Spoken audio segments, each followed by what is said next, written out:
and welcome to Monte Carlo to Marlow. This podcast is sponsored by the Marlow Living Loyalty app.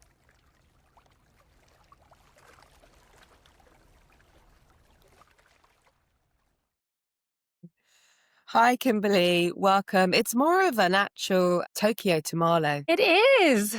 It's nighttime in Tokyo. Yeah, and it's morning here, a frosty morning, a very frosty morning. So welcome to the podcast. Thank you. This one is going to be a really short little story about how you got into astrology, because we're going to actually do a 2026 horoscope for every sign, which is amazing. So you're doing all the work in this podcast. I haven't had to do any research because I know who you are. And I'm going to pretty much just try and nod so I don't have to edit out me going, oh yeah, each time. So let's start off with how you got into astrology briefly.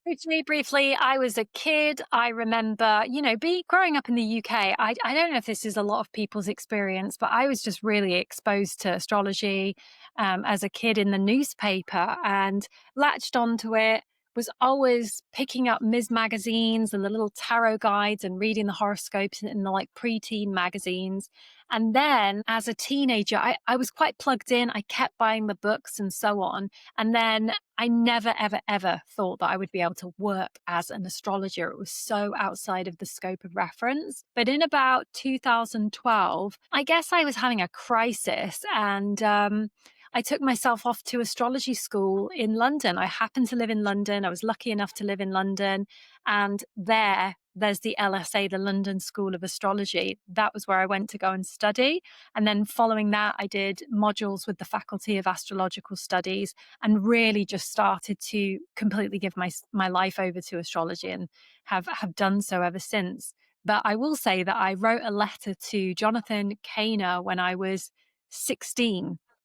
And I had this letter back from his secretary. I think he dictated what to do because I'd written to him as a 16-year-old to say, what do I, and I stupidly, in a fit of rage, put that letter in the bin, distressed that I would never become an astrologer. And I binned it. And I was like, well, that'll never happen when I was about 23. And then it was only later. So it's so wild that I had that letter. And now his daughter does the Daily Mail's, her name's Gemini.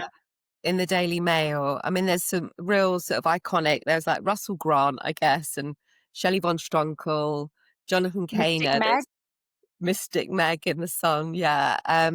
Really the famous ones that we grew up with.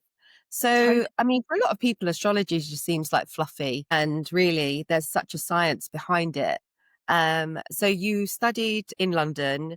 And then how did you start turning that into a career? Well, the reason I went to school in London was because I wanted to create a website, and I thought I could do affiliate marketing and do a blog. And I thought I've got to do this with real authenticity. So I have to go and study astrology, but it's for the purpose of doing an entertainment website.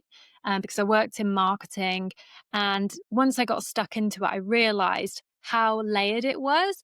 And I guess from that point, I kind of stepped back to be more in awe of this subject and more, absorbing of the information. And even today, it blows my mind that people create apps and do businesses based around astrology, because the more I age, the more older I get, the more it kind of, to me, seems like a really subject that needs to be treated with such reverence. But of course, I now write the horoscopes for Elle, and I definitely do still consider myself like a pop astrologer. But I also do personal consultations, and that's the most richly rewarding part of my work, is when I get to work with somebody one-on-one.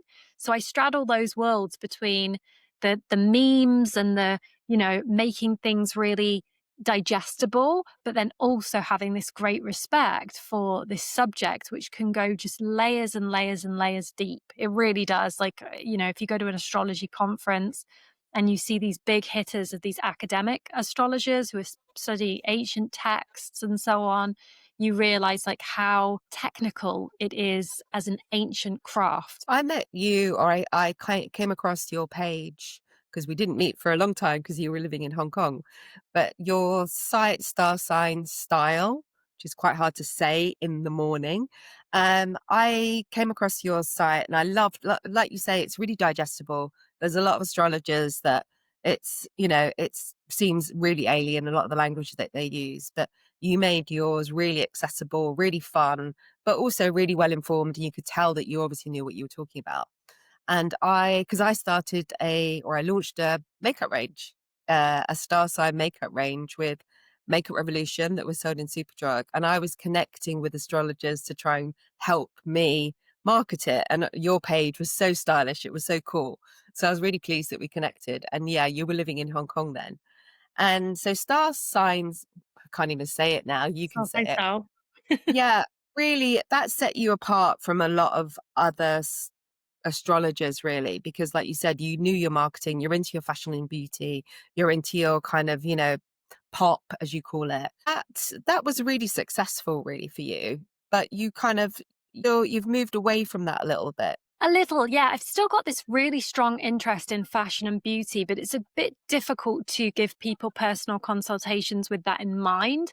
It's something that I've studied really deeply because there are correspondences between planets, zodiac signs, and colors, textures. Everything's ruled by a planet. Bread and cheese is ruled by the moon. Harbors is, ruled by Cancer. There's always something to attribute something to. Things like leather or, wearing a skirt that's very armor like is a very Scorpio type of look. So I still do have this real interest, but it was something I was blogging about. And actually, one of my greatest passions with astrology is helping women to buy less. Because we grew up in this generation of like Trini and Susanna and, color theory. They had Color Me Beautiful, which is now all over Instagram as well. I was really interested in buying the right clothes for me instead of being told I need a white shirt and I need a watch and I need this kind of bag and a pair of classic jeans. I was really interested in capsule wardrobes and like not having to, finding my signature style. So basically, there was a crossover for me in helping women to not buy into every passing trend because I found it so damaging to the environment, which is very on theme for Uranus in Taurus. But that was like my ethos was like, hey, women, we don't need to, scatter ourselves. You can actually do this with astrology, and I'm kind of obsessive like that. I like to make things really neat and like put things in categories and so on. Also, there's a part of astrology called physiognometry, or just generally physiognometry is like the study of the face. So we look really similar right now as well. We both got our blonde hair, our black top. It's Scorpio season. I'm wearing this because it's a Scorpio new moon, and it's all to do with those. How to feel beautiful, how to feel your best self. So yes, I'm an astrologer, but I also have this really unique interest in that, which I think a lot of astrologers probably do resonate with as well, but I've kind of just gone overboard on it because I do have a passion for it and a passion for writing horoscopes as well. And fashion and beauty, and you've been doing the horoscopes for Charlotte Tilbury. You work with them for a lot of launches in Hong Kong. How did that collaboration come about? Lovely, lovely woman I knew, and I got to wear this amazing Alice Templey dress, which I was so sad I had to give back. It was silky, it was beautiful. It was like a gypsy vibe with, it was beautiful. So just to happen to be through a friend, and then that happened to be a brand that I really resonated with, and I happened to know a couple of women that worked in the UK office, so that was very serendipitous. They just thought of me. And then, I've also worked with Monica Venado, which is a jewelry brand. I've tended to be able to slot in, and I did a nail varnish whole color connection with a brand called Julep years ago. So I was kind of in that first wave of astrologers pre-COVID that were doing fun things. And then COVID came along, and I think the tone has changed in the last 5 years, where people have just not been so playful and frivolous, dare I say, and everyone's kind of using astrology more as the brake pads for their lives. And I think people are becoming much more descriptive about mental health issues, so that astrology is part of the vocabulary that a lot of younger generations are just using to navigate life. So, change, like everything's obviously a constant cycle, but I still am a Charlotte Tilbury fan. Yeah, of course you are. Of course you are. You also were doing horoscopes for Spotify as well. A daily podcast. So they were having like one podcast for every sign. That kept me very busy in COVID. God bless my opportunities, because that one did come along an incredible time. I was just able to work through COVID and kept busy and just kept my head down and just locked in, and got some really incredible experience writing horoscopes in the trenches, because I had a really big word count. It was a pretty big job. So yeah, and I've written for Vogue, and now I'm on Elle UK's team for writing the horoscopes for them. And you're about to start opening up your knowledge to share with everyone in courses as well. Definitely. I'm almost finished with my Astrology Essentials course. I've done a Moon Masterclass, and I've also got these specialist areas. So one of my most exciting projects that I'm doing is teaching people via the most prolific moments in fashion history. So taking the transits and the person's birth chart. So Audrey Hepburn, Marilyn Monroe, Elvis Presley, Liz Hurley wearing the Versace safety pin dress, the Clueless filming. I've got Princess Diana's revenge dress and what was going on for her there. So that was a research project that I've been studying since before COVID, because I was supposed to present it at a conference and it never happened. But instead, I'm doing it as a kind of video series. Yeah, it sounds really exciting. I'm really looking forward to that one. Had a sneak peek of some slides when you came to London, and we actually met in real life, having always FaceTimed when you were in Hong Kong. And when I met you in real life, I was like, wow, Kimberly, you are so tall. Am tall. Sagittarius moon. Yeah. So yeah, it was really great to meet you in real life, and it's really nice that we managed to sort of have this great relationship, and you're in Japan and you were in Hong Kong when we met. But And thank you, because I know you know so many astrologers. So I'm really grateful to have the opportunity oh, to I'm speak with you, picky. because you've got so many.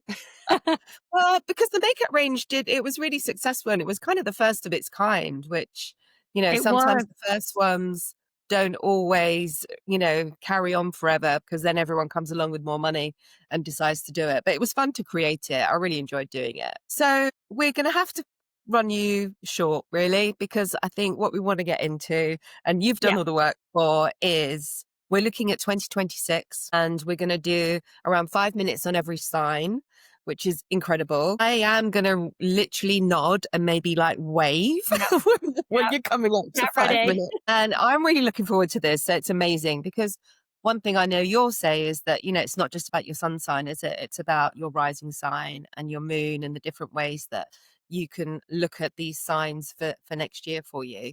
And if people want to find out more about that, obviously I'm going to connect your details below, or, they can just look up online and try and find out what their rising signs are and things There's like a that. lot of free information online. We're in a Yeah, very absolutely. privileged time where everything's there, but not ChatGPT. It gets it wrong. So, okay, let's go. My birthday, actually, 1st of Jan. Yes. So it's happy birthday to me. And here we are, 1st of Jan, 2026. How is the year ahead looking? So there is a real blueprint in 2026 which mirrors 2025. So I always feel a bit like a Debbie Downer saying that 2026 is going to be so similar to 2025, but it is. What's happened is we've had the initial move-ins of 3 major planets changing sign and then changing back again in this year, in 2025. And the same thing happens, but with permanence in 2026. So in 2025, we had Neptune enter Aries. For a short window, it was between March and October. Neptune's moved into Aries. Now it's back in Pisces. So we're having that very last penultimate look at all the emotional, viral issues that have, we're basically at the very end celebratory point of Neptune and Pisces. But we've had a taste, and I've been tracking this, and I felt the shift and how exciting it was. Magazine covers, which are very Neptunian coded, because Neptune is the planet of culture and art and music. Everything turned up a notch during Neptune in Aries. So we can anticipate that that's going to happen again. Neptune's in Aries from January 26th, 2026 to May 21st, 2038, locking into a over a decade period, a 12-year period of Neptune in Aries. We've just experienced Neptune in Pisces between 2012 and 2026. That's been astrology, sound baths, yoga, mysticism, viral illnesses, people lost at sea. You know, we've had these submarines with millionaires going all AWOL. So Neptune in Pisces has been a watery transit, but we're moving into fire. We've also got this rare conjunction of Saturn and Neptune together in Aries at the very first degree, and that happens on February 21st, 2026. So they're together at 0 degree. They only just make it into this sign. They're together at 0 degree. The last time this happened, the Berlin Wall came down, and that happened in Capricorn. It was 1989. We had Tiananmen Square, we had the Berlin Wall, we had so many cultural, exciting things. I think the internet was invented before that, but there were shifts around business and the internet, basically. So that's huge. Really big news. Neptune and Saturn together. Saturn in Aries isn't the greatest vibe, but we don't need to worry about that. We've also had that Saturn in Aries this year already. So it's already started. We've already had a taste of the energy, and that was there between May and September 2025. We've also got next year Uranus entering Gemini. And we've just mentioned about AI, but you might have also seen this kind of technology on Google called Gemini. And that is a really easy way to remember that Gemini is an air sign. If we can remember that air is all about our connection to our brains and our thinking and our consciousness. Uranus went into Gemini between July 7th and November 7th this year. Next year, it will move in April, and it will stay there until August. So again, a very long transit of about 8 years for Uranus. So Uranus takes about 8 years. It's been in Taurus since 2019, 2018, 2019. Saturn will take 3 years to make it through Aries. So Saturn's only there till 2028. Then we've also got now Pluto in Aquarius. That takes 2 decades to go through Aquarius. So that's, yeah, Heavy. very heavy, very heavy. Pluto is the planet of the underworld of power, wealth, and control. And almost immediately we saw tech bros all in a room. You know, we had this dinner party. I can't remember where it was, but there was Bezos, there was Elon Musk, there was the Facebook guy, there was all these tech bros. When Trump came over for dinner with King Charles, a lot of them came there, but I think they've been up and down the White House. And Trump's a Gemini as well, isn't he? It was a bit further behind. It was more to do with when they were sending rockets to space and all the rest of it. Oh, right. Okay. But yeah, I mean, if they've been at a dinner party, you know, it wouldn't surprise me if they're all just, because I think Trump and Musk have fallen out a bit. Anyway. They're on off, aren't they? They're on off. As Brothers. Gemini tend to be. Yeah, bickering. Exactly. So that's Neptune and Saturn in Aries are fire. Uranus is air. And Pluto is in air, Aquarius. So there's this really rare, unique configuration, which is a triangle. These these 4 planets are remarkably moving in harmony at the very early degrees of these signs, Aries, Gemini, and Aquarius. So for anyone listening who is born early in the season of, you know, the air signs, Libra, Aquarius, Gemini, or the fire signs, Aries, Sagittarius, and Leo, they will be feeling the most impact from these planets, or anyone with the rising degrees. I mean, to be honest, everyone will probably feel it, but if you have something at those initial degrees, that could be massive, like life-changing. Anyway, I won't go on more about that, but I myself have Mercury at 4 degrees of Taurus, so I'm experiencing a Pluto square my Mercury, Pluto square Pluto, Pluto square my Sun. But we're surviving, so we don't need to worry too much. But if stuff happens and you're like, what's that about? It could be astrology. It could be the stars. We've got Jupiter moving into Leo In June, right at the end of June, Jupiter takes 1 year. It's the planet of the Chinese calendar. So the ox, the snake, the dragon, the horse.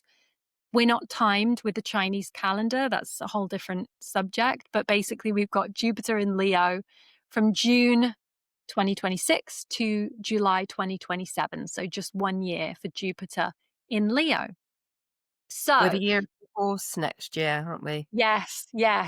Say that the snake, which is the one we're in, because I'm a snake, is sort of, was about sort of shedding, and the horse is about moving forward.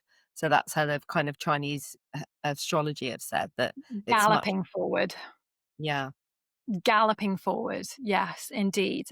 So to go through a sign by sign, some of them are more easy to kind of explain than others. Some of them are a little bit more nuanced, but essentially we're dealing with this configuration of these 3-4 planets, all at the very early degrees. And just to make that point, by the end of 2026, Pluto has only got until, he's actually only got as far as, I think, 3 degrees.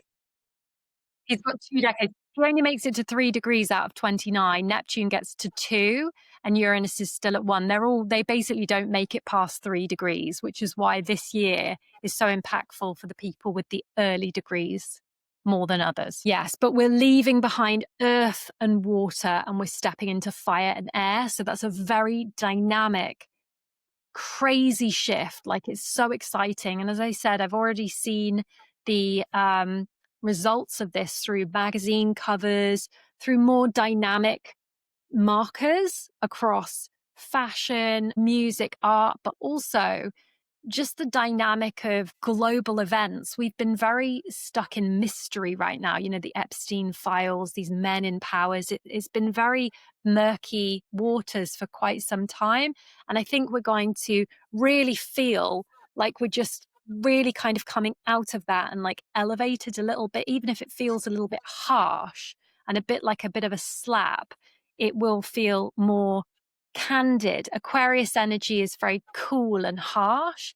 Gemini, Uranus in Gemini is going to be very exciting around technology. Like, all of this is going to be very much like how we're responding to AI, how we're responding to teaching online, learning online, like operating in online spaces. And then also, you know, big topic is the war and the glamorization of fighting and soldiers and that kind of stuff. So there's a lot. So if you want to start from Aries, and it's just top line, and obviously people can get their birth charts too, and they can get any kind of readings done with you as well if they want to. If you are in Aries, you've been experiencing Neptune through Pisces, which could have really put you over the last 10 years in a state of limbo, in a state of solitude and healing.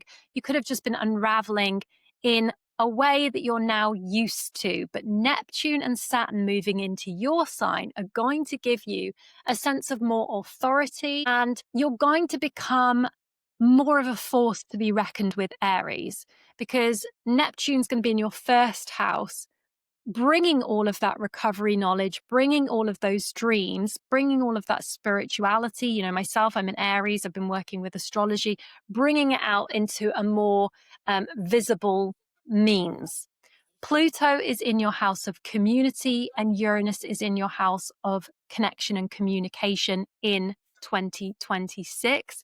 So this is really plugging you into some exciting social networks and friendships. So again, for myself, learning to teach online, learning to tap in a lot more to communications and social networks. If you were somebody who was plugged into a schools network, for example, or you were somebody circulating in your, town or your village or your city, you might become a much more dynamic player in your community circle among friends. The 11th house is the house of goals and group dreams. And this is very much about global communities. So it's possible that you will become a spokesperson or an innovative writer or an innovative voice among your friends, right? Then you've also got Jupiter moving into Leo, which is your house of passion, love, and children, and playfulness. So the Aries among us from the summer, from June, the Aries could be very creative, falling in love, having a more active sexual experience or an artistic hobby, or they could be doing a really big vacation, a really big hobby. Jupiter is Aries' planet of discovery, and it's been in Cancer. So there's been a lot of discovery that's been internal right now. So the Aries has been really withdrawn or kind of somehow focused on their private life, but they're going to really become far more confident, playful, expressive, and enjoying life a lot more. So I feel like it's a very positive year for the Aries to just let loose a little bit more, let their hair down, experiment with their voice, like their interests. It's way more dynamic for the Aries. Nice. Okay, moving on to our next sign. So Taurus. Taurus is an earth sign. These planets are activating Taurus's career and money and their spiritual side. So Neptune and Saturn are going to be together in the 12th house. This can symbolize a major personal unraveling. So the Taurus is perhaps going to retreat, to examine their spiritual beliefs and enter into a space of potential healing, or they might pull back into doing sacrificial acts. Now, a sacrificial act can be helping their children. So, for example, when I talk about sacrifice, somebody might be giving up their time to like help their elderly parent. They might take time out of work and give a lot more devotion to something that other people don't necessarily see, but that is taking up a considerable amount of their time, and it's allowing them to be a success. It doesn't just have to be like looking after a kid, looking after a partner, looking after a sick parent. It can also be that they're doing a job that requires a lot of time and attention that just a lot of people aren't going to be aware of. But people will see Taurus commanding a lot more power and respect. Pluto is going to be at the top of their chart, and it's almost as if we'll be looking at the projected image that Taurus has. So Taurus might be gaining notoriety and a level of importance in their field, but their financial perspective will be changing. The job or how they treat their money will be changing.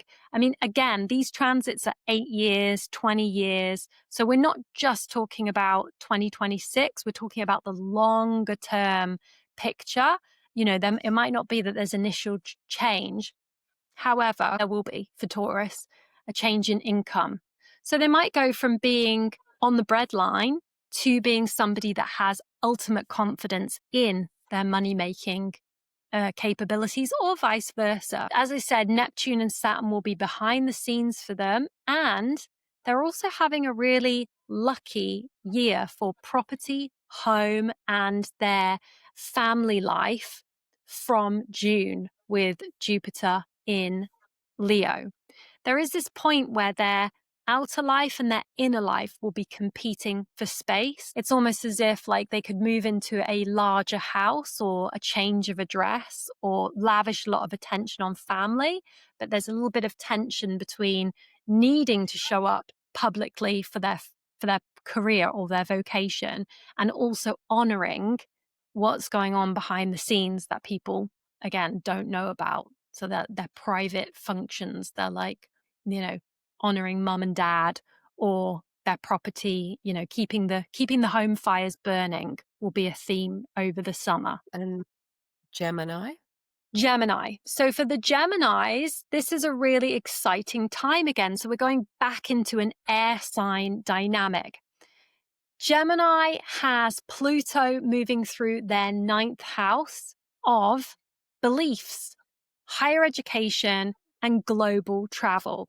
So the amazing thing for Gemini is that they're going to get this whole new perspective on global and cultural issues, legal issues. They're basically moving out into the world to experience a whole different perspective. And to put that into context, my husband's a Gemini rising and we're setting up in Japan. So it's like the next 20 years could be all about experiencing Japanese culture, but also experiencing a very different side of life. Then for Gemini, Uranus is in their sign. Now, when Uranus is in your sign, there's the potential to do a very dramatic turnaround of identity and sense of self. So somebody could go from being single to being married, from being a young person with footloose and fancy free to being a mother. There's something about the identity that will change in the next 8 years for Gemini or Gemini rising. Their very sense of self, they'll look different. There'll be something very unique about them. They could encounter hobbies or interests that are just allowing them to be radically different.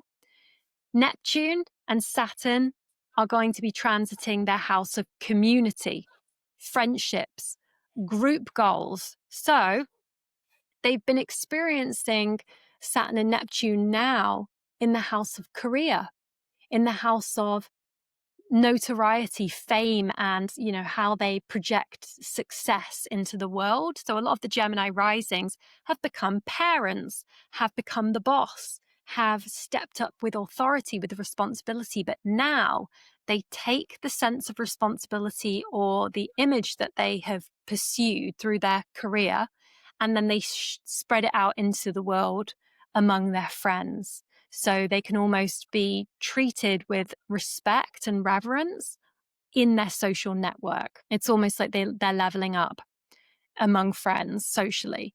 And they've also got Jupiter moving through their house of communications, close connections, close friendships.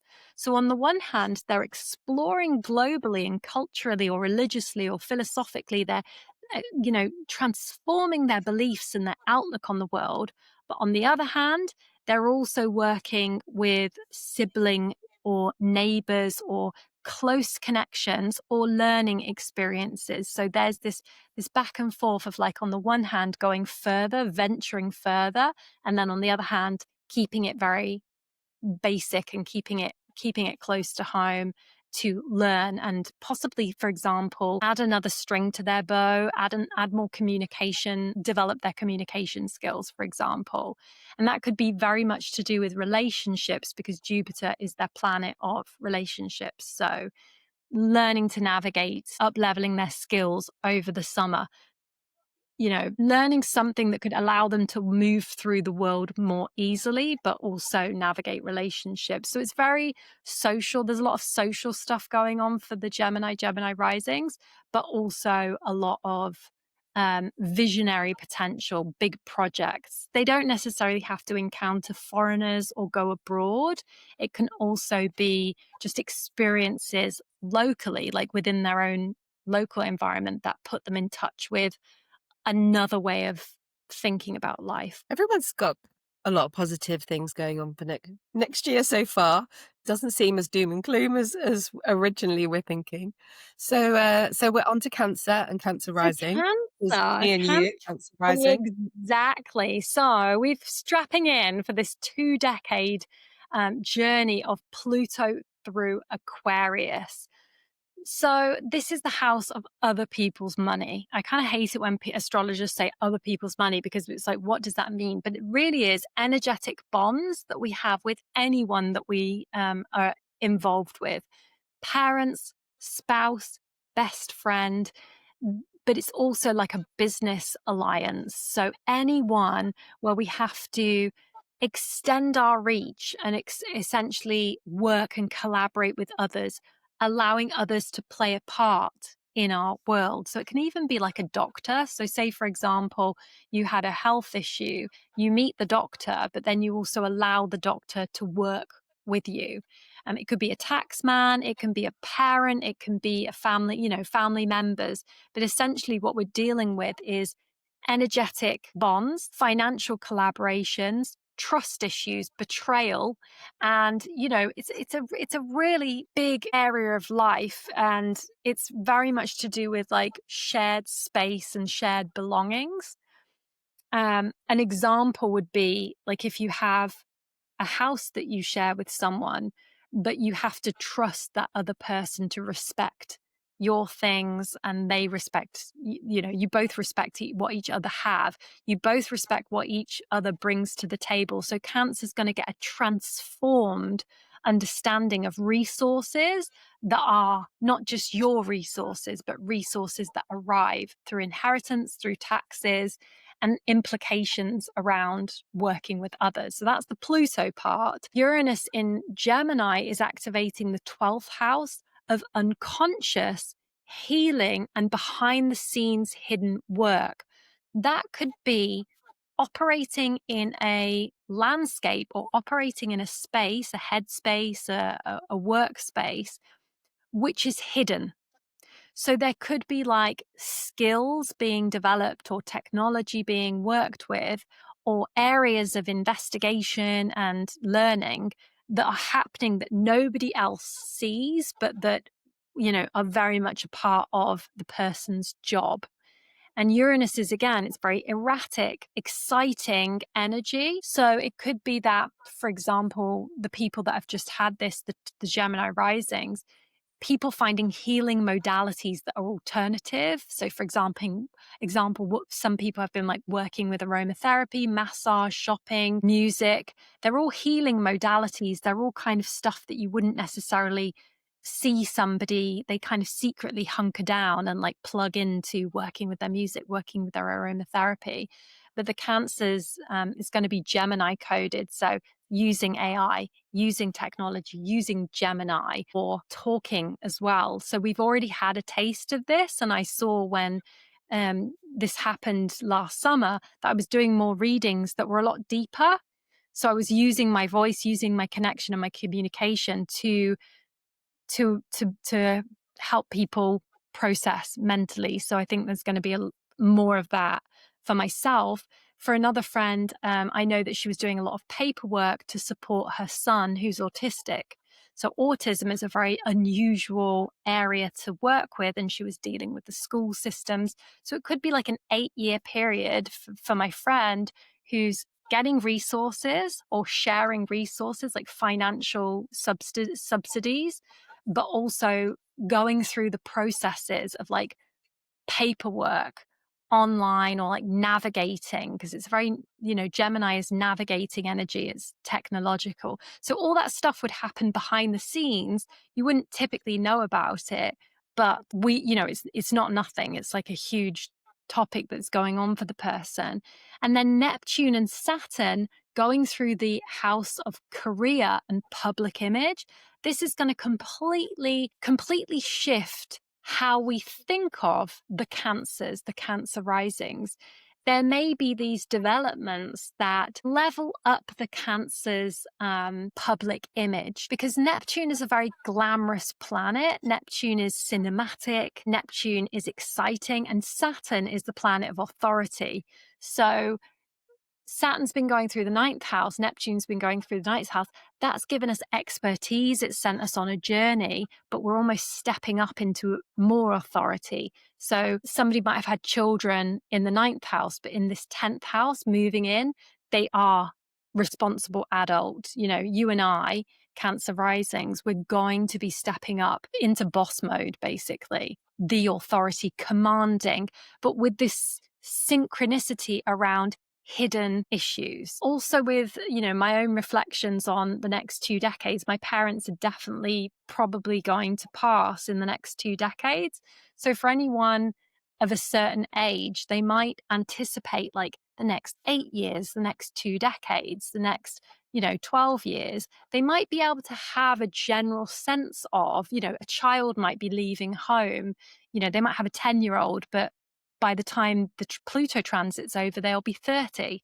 So it's quite easy to forecast one's own potential pitfalls, or how is this going to play out? So when I'm seeing my friends with children, I'm thinking of like 10 years in the future of like, oh, like for now, it's going to be you going through the school system, doing all this admin, this emotional labor, or this like, you know, paperwork, basically, that's like an extra job that will take essentially 8 years to So it's a bit of master. a cycle.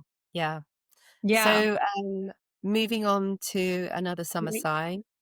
We're at Leo. Leo. Yeah. Okay, for Leo, Pluto's going through the relationship sector. So they are going to transform their understanding of one-to-one relationships, potentially encountering magnetic, seductive people, or people who are very powerful and confronting. So for Leo, Pluto is moving through the opposite sign, the house of relationships, of marriage partnerships and business partnerships. And this 20-year transit is going to completely shift Leo's perception of one-to-one relationships. They might encounter seductive, magnetic people, figures, or they might encounter someone they engage with, which forces them to have boundaries of some kind, or not just boundaries, but, you know, empowered approaches to relationships that will completely transform how they see partners and partnerships, basically. Neptune and Saturn are in the house of wisdom and beliefs. And so Leo is very well placed to go on an epic spiritual adventure, to encounter people from another culture. So when you put these two together, I can see a lot of Leos falling in love with a foreigner or marrying someone from abroad. It's a very obvious correspondence with that tight sextile. And then Uranus is transforming and shaking up their experience of communities, friendships, and the group. So it could be that Leo moves abroad and it encounters a completely different social network, and through their partner have really significant experiences in one-to-ones or client relationships as well. Plus, Jupiter enters Leo's sign in the summer, and that is a whole joyful expansion. It could be having a baby, it could be launching a business, it could be entering into a new epoch, a new era for Leo, because it's Jupiter, it's the planet of luck and abundance.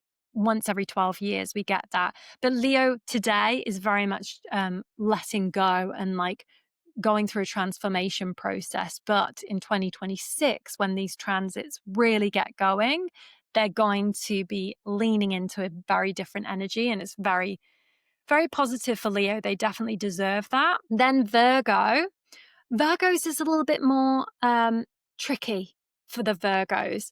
Virgos have got Pluto in the house of health, work, and dutiful service. They've got Neptune and Saturn in their commitment sector, and they've got Uranus in their career sector, completely changing their vocational path. And they've got Leo, Jupiter and Leo in their house of unconscious. So for Virgo, they've been learning a lot about love relationships, like classic Virgo experience, Virgo risings. They have learned so much about having a baby, having their sexual gratification journey, or having a kid, having a happiness, you know, transit, and learning about their tastes and their, you know, what makes them happy, their musical output, all this stuff. Relationships have been massive, but now they're going to cultivate intimacy. Now they're going to really understand what it means to share, come together and give something up to be part of a union. That's pretty tricky for the old Virgos. And then they've also got Pluto going through their 6th house. They might have to depend on people because there's a little bit of a change coming at work. They might have to trust people because they're not quite integrated into their new job yet, or their new health situation. It's very much about reciprocity and working together for the Virgos, trusting other people to help them, and then still going through a project in private, a project behind the scenes. So I'm not saying anyone's having a good year or a bad year. This could be terrific for like a creative collaboration, but it's just that the energy is slightly more, a little bit more tenuous for the Virgos. Then Libra risings. This is an exciting one. Pluto is going through the house of joy, children, their personal desires, their personal wants. So if you've met a Libra or a Libra rising lately, they might be so obsessive or determined with their passion projects, with what they want, with what they love. You know, Kim Kardashian's now an actress. It's very much about putting all that talent to the forefront. I know another few Libra rising people who are talking very much about their love life and about really wanting to get stuck into that. But at the same time, Libra has Neptune and Saturn in their partnership house. So there's potentially oodles of confusion, fog, and deception around the partner. They might not know where they stand with a partner. They might have a partner who's deceiving them, or who's lost, or who's caught up in, you know, a fairy tale, basically. Neptune is the planet of overwhelm and dreams and glamour and mysticism. And to have that planet opposite you, it means that other people could be exhibiting behaviors that is illusionary. So they might meet a musician, or they might meet a liar. You know, so I've been warning all my girlfriends that are on dating apps. I'm like, be careful, because you may just meet somebody who's a complete, you know, fish, basically. A musician or a liar? Yeah, because there's two extremes. One could be a religious fanatic, because Neptune is broad. There's so many millions of people. The options could be multifaceted, but typically Neptune governs people who are very artistic. So if you imagine that kind of vagabond, guitar over the shoulder guy who turns up at your house and never leaves, that's a Neptunian slippery energy. But then so is the criminal who's like, come on babe, slip some drugs into the prison for me as well. Like there can be like extremes of, like, you know, how deceptive one could be. Or maybe someone's just pretending that they've got a better job than they have, but there's that deceptive energy. Or somebody just not seeing things not through rose-tinted glasses. So it might not even be that the other person is intentionally being deceptive. There's the idealism projected by the Libra. Also got Uranus in the 9th house. So they're going to have a major awakening around their beliefs and around their outlook and their cultural perspectives, which is really, really exciting as well, in terms of seeing things from like somebody else's point of view.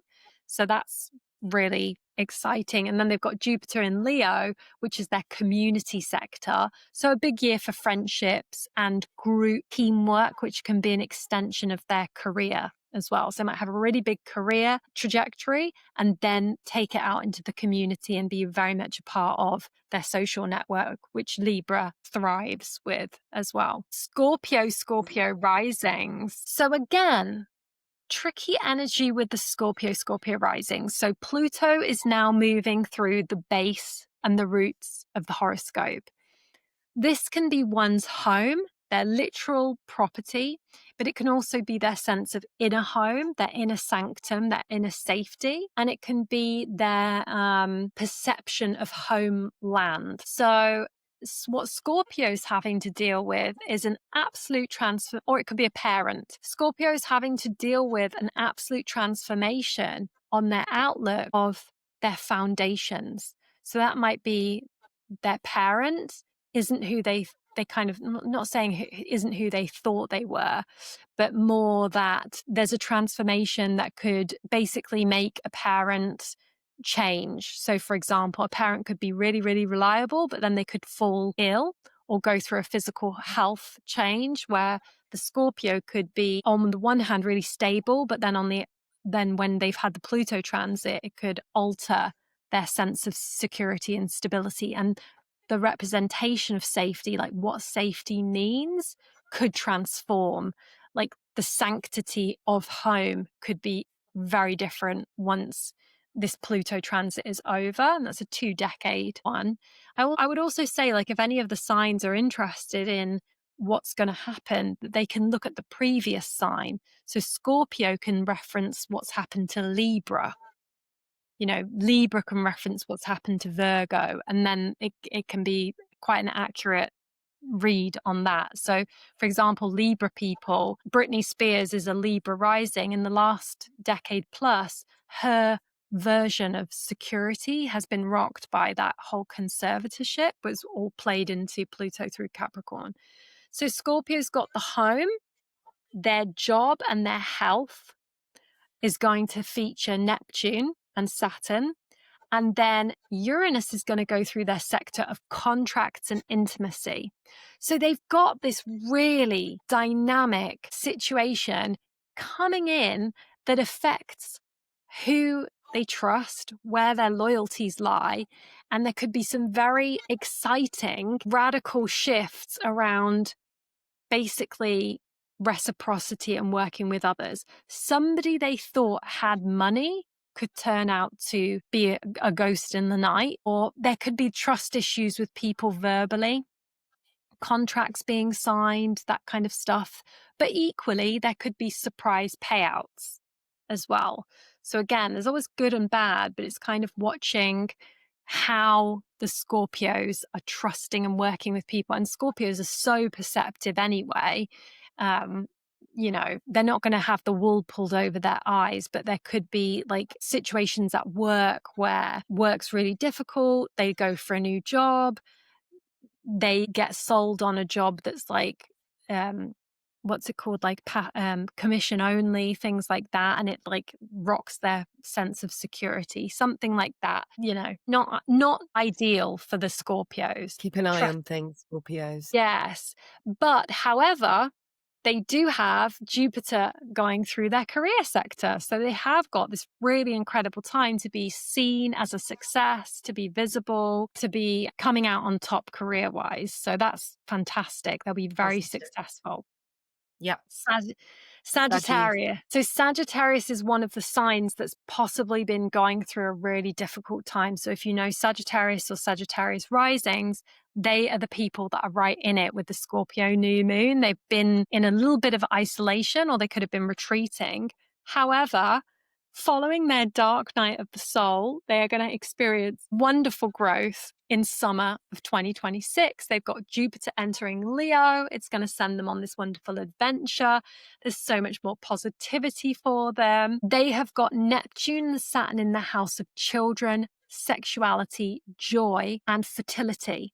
So there could be this really long transit around their children, their babies, their offspring, their artistic potential, their love life, and they may get caught up in a lot of romantic fantasy or be dreaming about what really will make them happy. So there could be a very prolific hobby that comes along and sweeps them up. Like that's a lovely thing for the Sagittarius to focus on, is their relationship with their children or their relationship to a hobby, because they've got this epic decade plus 12 years of being able to put heart into something. They could get lost in it. They could get completely overly absorbed in it.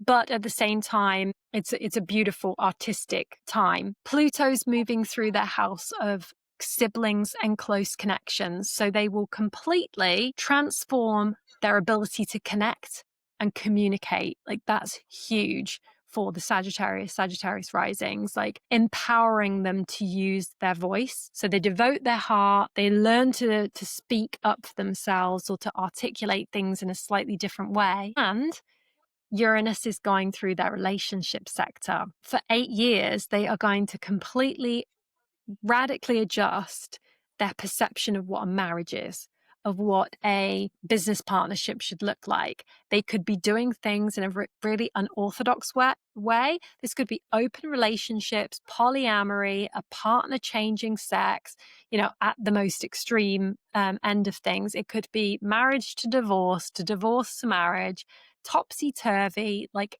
something going on with a partner that's really destabilizing.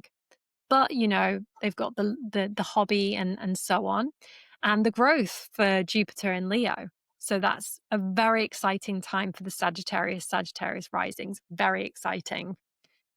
Then Capricorn, your sign. So Pluto, for the next 2 decades, Pluto is in your house of wealth, money. It's the house of your personal contribution and how you understand where you add value and what your values are. So for Capricorn, they're going to completely transform their perception of financial affairs, their financial position. It's going to completely change. And just trying to think of the people that had that before would have been Sagittarius. So really building, like there's a great potential to build and to build self-worth, build a financial structure for oneself. A lot of change around that. Uranus is in your house of health and daily undertakings, daily life, daily rituals.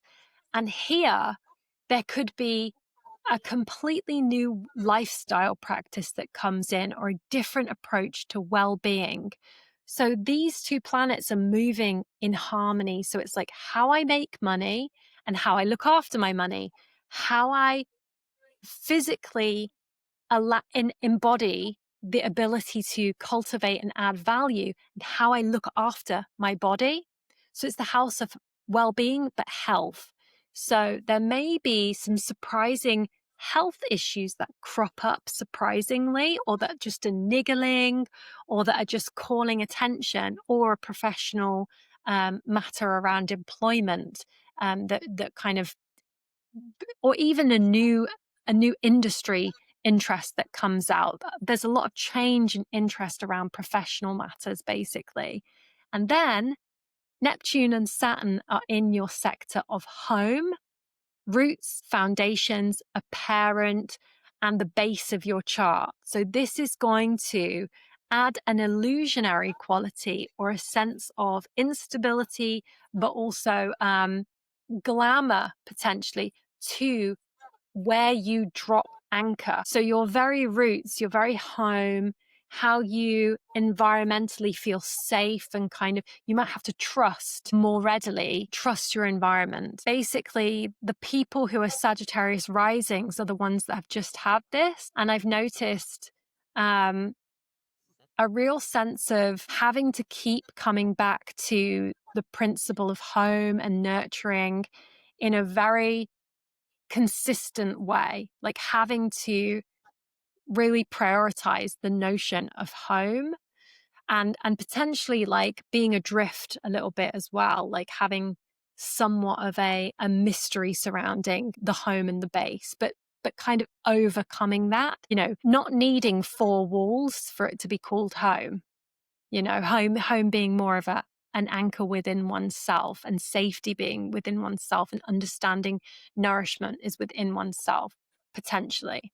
And coincidentally, my mum is a Capricorn, and she's already wanting to sell her house. She wants to go off and be a nomad. She's like, I'm ready to just sell. I'm going to rent out my house. She's even willing to give away her cat, which is major. I'm just like, oh no, but she's going to give it to my dad, but still. Well, I'm not going to be doing that anytime soon, but I do have a place in France, so maybe I'm back and forth there a bit more. Well, you live by the sea as well, so it could be that you are more on a healing journey, and kind of potentially absorbing yourself more with the artistic environment that you're in, because it's very creative. And Marlowe's by the river as well, so in both Oh, places, yeah. next to water, which is nice. Yeah, incorporating water. Aquarius. So Pluto is in Aquarius's sign. So Aquarius has been through this great big inner shift of healing. So I don't know if you know any Aquariuses, but I really have been observing just how earth-shattering their Pluto through Capricorn has been, like physical and emotional and mental challenges that they've overcome. So again, to kind of get some context for the transits as they play out, just kind of look for any Aquariuses. The Pisces can look at the Aquariuses, but if you know any Aquariuses, they've been having Pluto, completely transforming their inner resilience. So yeah, like mystery illnesses, toxic boyfriends, like I've seen it all, seen it all. So they've got Pluto now going through their own zodiac sign. So this is Empowerment 101. People, when they have Pluto going through their sign, they tend to go through something really confronting, but then conquer. They tend to like stand up for themselves in that kind of no nonsense way, and just like inevitably have to have more than boundaries. They have to kind of like really stop people in their tracks and really develop that sense of control and self-control and knowing themselves. So Pluto through Aquarius is going to be huge for the Aquarius people. Then they've got Neptune and Saturn in their third house. That's around connection, communication, and how they express themselves. So again, they're going to be navigating and basically orientating themselves mentally and physically in their actual space, but potentially shifting their mindset, their ideas, like leveling up how they think and working potentially with a lot of creative subjects as well. So for example, music, art, magic, manifestation. Neptune is very dreamlike and idealistic, and this could enter their mindset, basically, their way of thinking. Jupiter in Leo goes through their relationship sector. So it's a big year for relationships come summer. So that could be somebody having a wedding or major focus on a new relationship. And then Uranus in Gemini is the sector of personal creativity. So having an 8-year flash of change and dynamism around their personal joy and their sense of pleasure and their creativity. So it could be a very expressive, creative time for Aquarius, or it could be a lot about love and about how they enjoy themselves and enjoy their experiences, but possibly that sense of confusion in their mindset in kind of like orientating and navigating themselves. Last one is Pisces. Another complicated one for the books here. So for Pisces, they've got Pluto going through their 12th house. So again, this is the house of sacrifice. So for Pisces, they may go through an incredibly long period of personal sacrifice or setting themselves aside to kind of like defer to other people. So this could be a really long contract where they are working on behalf of others. They're putting people first, or it could be putting family members first, putting a husband first, it's or an elderly parent. It's also the house of grief. So it's transforming potentially the way that person deals with hidden private agendas. They've got Neptune and Saturn in their money sector. So this could be a really incredibly auspicious time for them to soak up money and to have these kind of glittering opportunities that come by. But equally, it could be a time when money slips out of their fingers because they're very charitable, or it's easy come, easy go. They might work really, really hard for something, but then also see things just that sense of flow around their finances. But it can also be a time for them to do potentially like healing or magical practices around finances. So manifestation, or, Pisces are very dreamlike people anyway. They've hosted Neptune in their sign. And so now it's about making money from what they've shown up in the world to be. Because whenever Neptune changes into the next sign, it's building on the previous one. We never look at things completely in isolation. It's always about brick by brick by brick as the planets go through the cycle. That's why we have to know where we've been in order to know what's coming next, is because there is a natural trajectory going. And that's why people really can be their own astrologers, is because it's about somebody knowing in their bones, oh, Kimberly's told me about Neptune. I wonder if it could be that. I don't know your everyday what's gone on, but the more I know, the more I can help put the puzzle pieces together. But usually it's about the individual sensing the arc. I can sort of tell you where the speed bumps are, but the individual can know, oh yeah, I've got that man at work. He's a real taskmaster, and so on. For Pisces, they've got Uranus going through the base of their chart. That is a typical change of address or change of lifestyle around their property or roots, or even sense of self-care and safety and nurture. It could also be the death of a parent as well, like a very radical difference in the home. So they've got the money house, the house of home, and their 12th house. And then Jupiter is giving them a boost to their everyday maintenance and job and sector of work and habits. But literally, when I've seen a girl that I know that's Pisces rising, in the summer, I was saying, oh, what's happening? What's happening for you? And she said, oh, our landlord wants to kick us out of the house. So I was like, oh, that's such a classic Uranus in Gemini, Uranus in the house. You know, the landlord is the person who's in charge of your safety and security. The landlord just kind of out of nowhere saying, oh, I need to sell this house. You're out. So Uranus shaking things up and bringing instability. Amazing.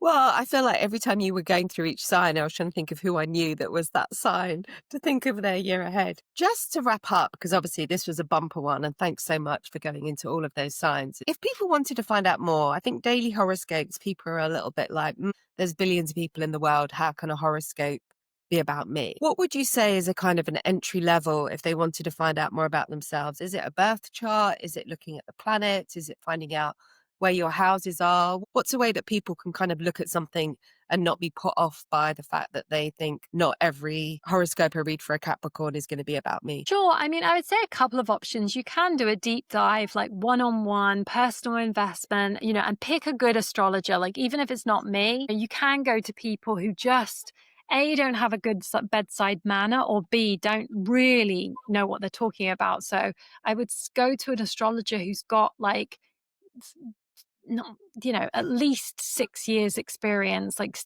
10 years experience would be great. But also sometimes the personality has to be a good match as well. So I would say, like, find the person that speaks your language, seems to be from a potentially similar demographic, so that you know where you're at. Like, I always think there's an astrologer for everyone, because we're all from different generations. We all speak, we're from different, you know, we've got different touch points. So the astrologer that seems to speak your language, who's a good astrologer. But if that's too much of an investment for people, I actually do think the yearly digests are really interesting, because you get to read the more chunky explanations of, like, so I've just done like a 3-second analysis of Pluto in Aquarius, but when you read a whole chapter, really taking you through what it actually means, like, I would like to apologize, because probably the interpretations that I've given have just been so like quick and probably not nearly giving it justice. But if you read those yearly digests, they just start to put your head in the space of like, Pluto, I understand. And it's also about seeing where one's been. So even if you read back on an old horoscope almanac or yearly digest, or the articles online as well. But there are a lot of astrologers on Instagram constantly pointing us in the direction of, like, there's a Mercury retrograde, there's this, there's that. But I think that really is the point, is either you go for the full-blown birth chart reading to help, or you kind of like pick your way through online stuff. Don't just fall into the trap that it's about a full moon, a new moon, and Mercury retrograde. There's so much more to find out. There's so much more. There's so much more, and it's very personal. It's so personal. It's so personal. So, you know, but there is something to be said for overarching themes. I still do think sun sign does hit a lot. Like, you know, even I will read sometimes my favorite astrologers' horoscopes, and I'll be like, yeah, I love it. You know, I still so enjoy reading horoscopes. It's one of my like cherished areas, is that I love reading other people's horoscopes as well as doing it myself. I just find the whole thing fascinating. But who knows what Neptune in Aries might bring next. Well, that was so well researched and delivered. So thank you. I just want to give 2 more points as well that I would really like to still, I'd be remiss if I didn't say it. So Neptune in Aries, I've seen this trend where people are like putting their own face into AI, including little movie clips, or like there's a girl that she did the Scream, you know, like the movies, the horror movie Scream. She managed to like put her face somehow in the scene. Neptune is all about movies, culture, art, photography, and the zeitgeist. And Aries is the head. So I think a really big trend for Neptune and Aries is going to be the hero's journey, and how we're all going to become very keen and entertained by putting our own face in the forefront of our own little movie. It's a very like Aries thing to be like me, just making it all about me. And then Pluto in Aquarius. Pluto shows trauma and terror and terrorism. And so when it was Pluto in Sagittarius was fear of foreigners, like terrorists going into the 9/11 Twin Towers. Pluto in Capricorn has been this long, drawn out journey where we've all become very scared of like politicians and like the powers that be, the authority.